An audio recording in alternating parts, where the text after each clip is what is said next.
अपनी पाठ्य पुस्तक मध्यकालीन काव्य में संग्रहित कबीरदास के सुमिरन कौअंग की कुछ साखियों पर बातचीत करते हैं। सुमिरन कौअंग अर्थात स्मरण कौअंग। जैसा कि हम सब जानते हैं कि कबीर निर्गुण भक्ति शाखा के कवि हैं। निर्गुण भक्ति शाखा के कवि होने के बावजूद उन्होंने नवधा भक्ति के कतिपय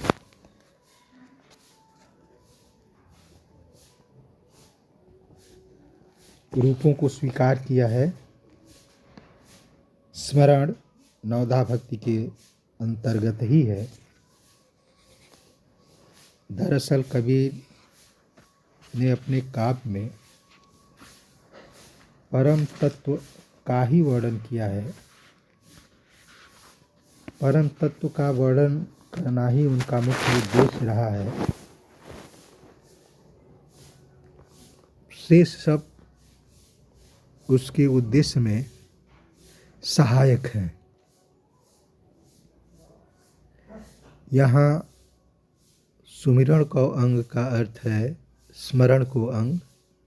अंग शब्द प्रसंग का ही संक्षिप्त रूप है, जिसमें संकेत चिन्ह का अर्थ निहित है।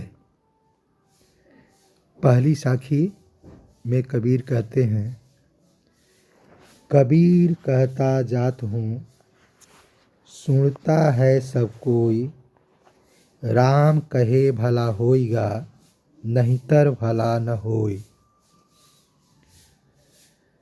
कबीर कहते हैं कि मैं लगातार कहता रहता हूँ, सब लोग सुनते रहते हैं, लेकिन ऐसा लगता है कि वे एक कान से सुनते हैं और दूसरे कान से निकाल देते हैं, क्योंकि सुनने के अनुसार आचरण कोई नहीं करता और केवल सुनने से कुछ होगा नहीं, उस सुनने के अनुसार आचरण भी करना होगा। कबीर कहते हैं कि राम कहे भला होइगा नहितर भला न होई। भलाई अंततः राम का नाम जपने से ही, राम का नाम लेने से ही हो सकती है। कल्याण का और कोई उपाय नहीं है।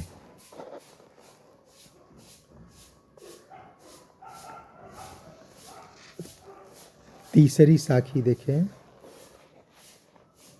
भगति भजन हरि नाम है, दूजा दुख अपार, मनसा वाचा क्रमना, कबीर सुमिरन सार।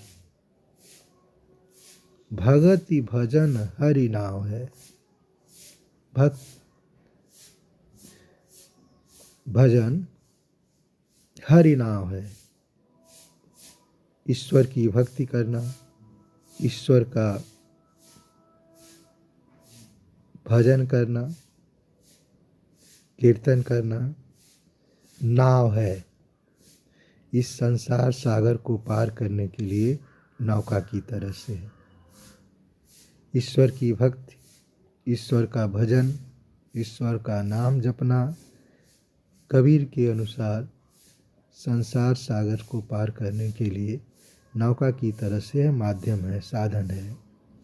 दूजा दुख अपार, बाकी सब जो साधन है वह अपार दुख देने वाले हैं।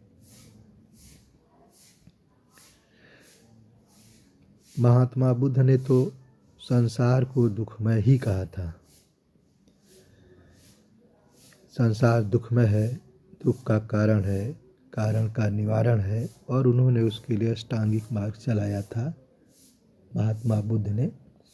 कबीर कहते हैं कि संसार सागर को पार करने के लिए ईश्वर का नाम, ईश्वर का भजन ही पर्याप्त है, वो माध्यम है, साधन है, उपकरण है। मनसा वाचा क्रमना कबीर सुमिरण सार। ईश्वर का स्मरण ही सार तत्व है, इसलिए मनसा वाचा और क्रमना, मन वचन और कर्म से ईश्वर का भजन, ईश्वर का जप करना चाहिए, लेना चाहिए।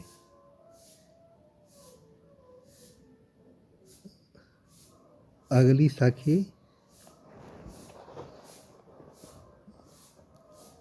देखते हैं, 5वीं साखी। मेरा मन सुमिरै राम को, मेरा मन राम ही आय।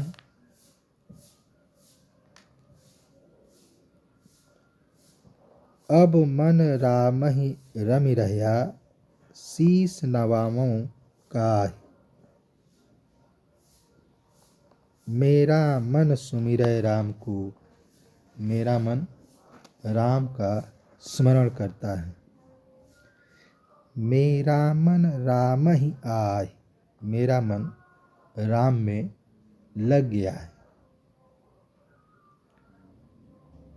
अब मन राम ही रमि रहया,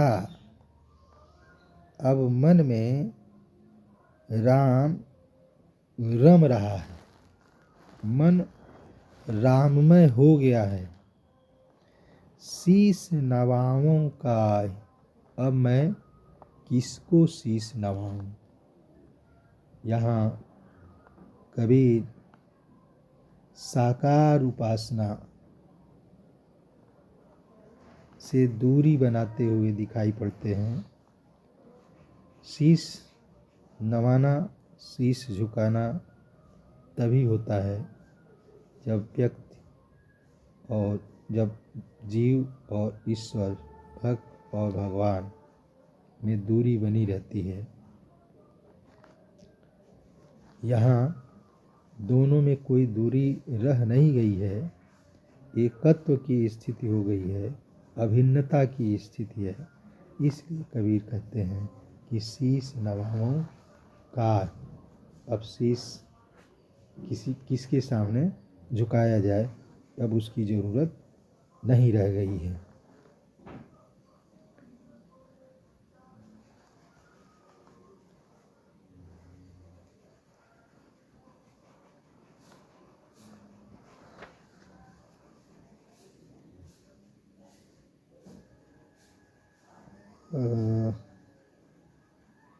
अगली साखी।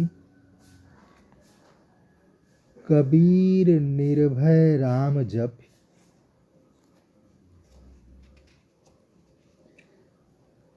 ये जो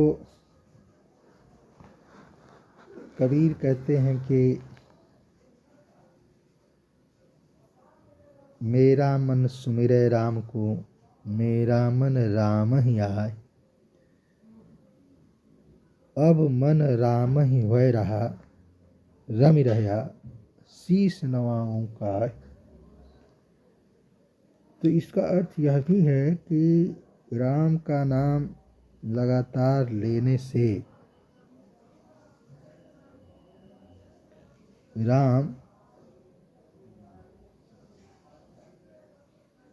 में ही मन लग गया, मन राममय हो गया, अर्थात राम के गुण साधक में, भक्त में आ गए। काव्य शास्त्र में इसको तद्गुण अलंकार कहते हैं।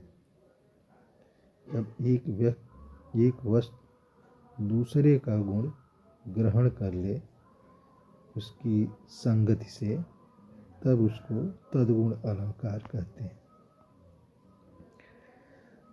अगली जो साखी है,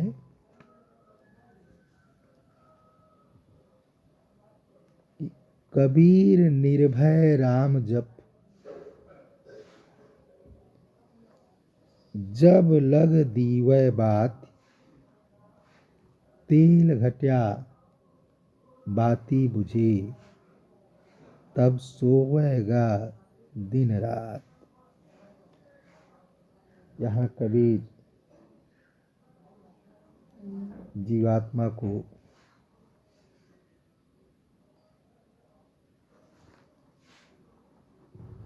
संदेश देते हैं, उपदेश देते हैं।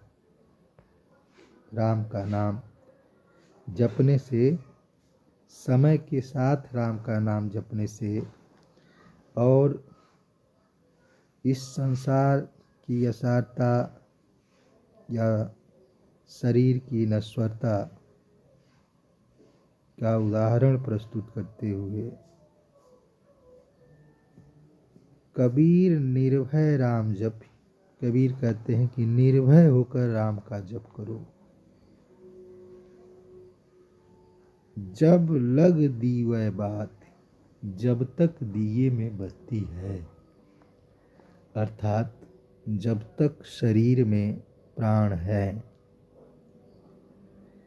तेल घटिया बाती बुझी, तब सोवेगा दिन रात। कबीर कहते हैं कि जब तेल घट जाएगा, अर्थात धीरे धीरे क्षमता समाप्त हो जाएगी, शक्ति क्षीण हो जाएगी, जीवन समाप्त हो जाएगा। बाती बुझी, बत्ती बुझ जाएगी, जीवन समाप्त हो जाएगा। तब सोएगा दिन रात, तब दिन रात सोना ही रह जाएगा, केवल शरीर मात्र ही रह जाएगा। तब तुमको ईश्वर का नाम स्मरण करने का वक्त नहीं मिलेगा। यहाँ अन्योक्ति अलंकार के माध्यम से कबीर ने जीवात्मा को या आम आदमी को समझाने की कोशिश की है।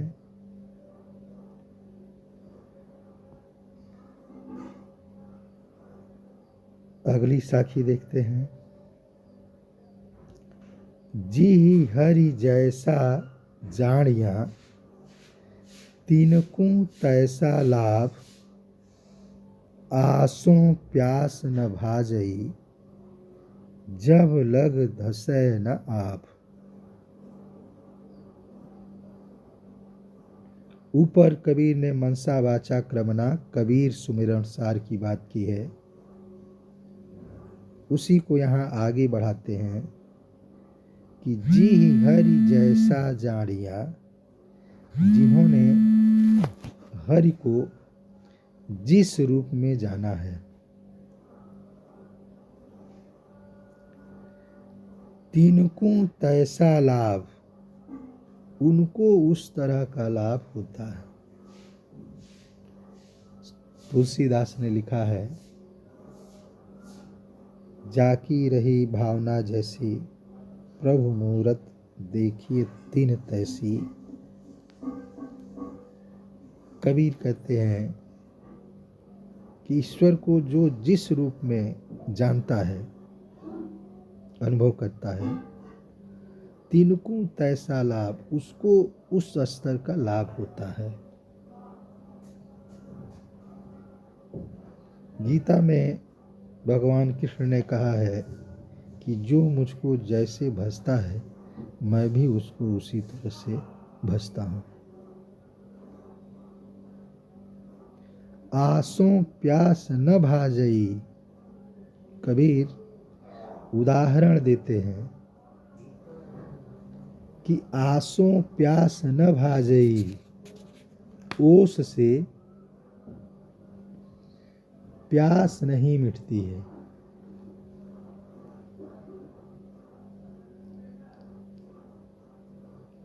जब लग धसें न आब, जब तक कोई पानी में धंसता नहीं है, पानी में उतरता नहीं है, प्रयास नहीं करता है, तब तक उसकी प्यास नहीं बुझती है। आसों प्यास न भाजई, निदर्शना अलंकार है कि जब संभव या असंभव कारणों से दो स्थितियों में संगति बैठाने की कोशिश की जाती है, किसी लक्षण के माध्यम से, किसी कारण से, तब वहाँ निदर्शन अलंकार होता है। यहाँ आसो प्यास न भाजई, ओस से प्यास नहीं मिट सकती है, ओस से प्यास मिटना असंभव है।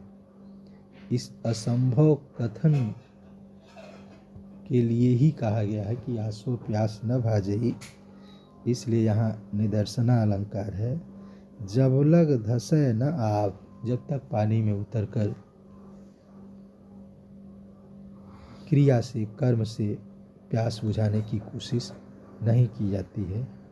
इसलिए कबीर मन, वचन और कर्म से ईश्वर के सुमिरन की बात ऊपर कह चुके हैं।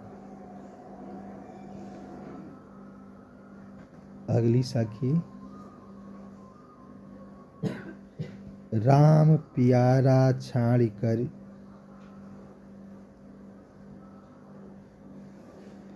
करे आन का जाप,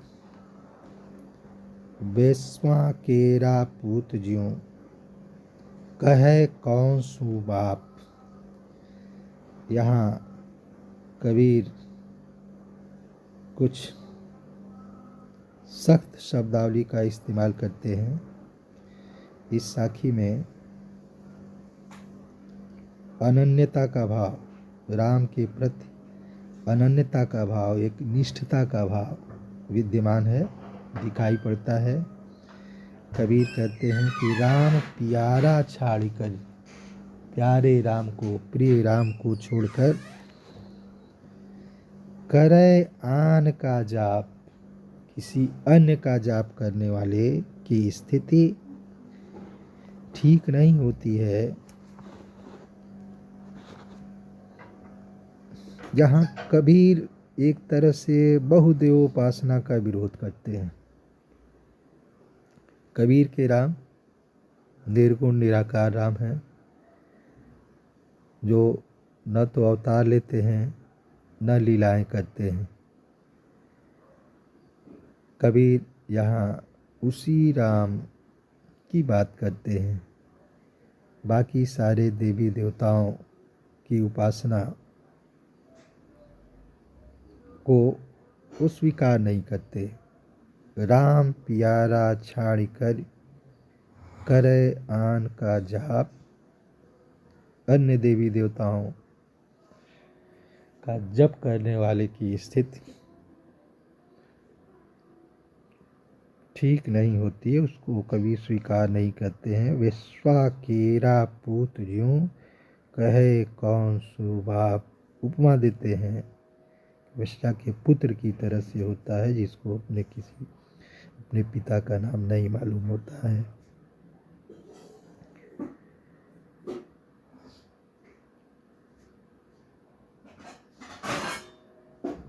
अगली साखी,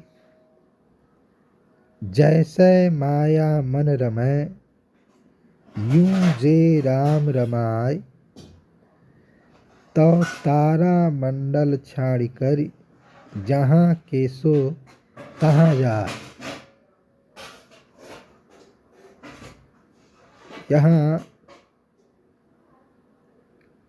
ईश्वर के साक्षात्कार की जो शर्त हो सकती है, उसकी ओर कबीर ने ध्यान खींचा है।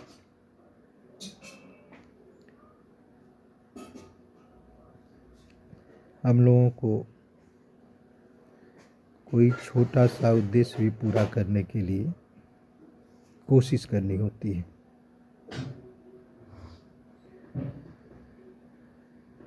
लेकिन हम चाहते हैं कि ईश्वर हमें बहुत सहज ही रूप में, बगैर किसी प्रयास के मिल जाए। तो ऐसा संभव नहीं है। सांसारिक चीज़ों को, वस्तुओं को,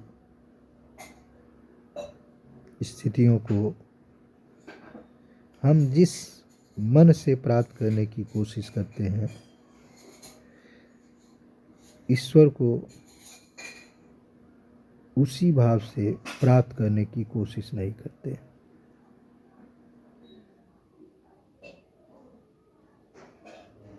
तुलसीदास ने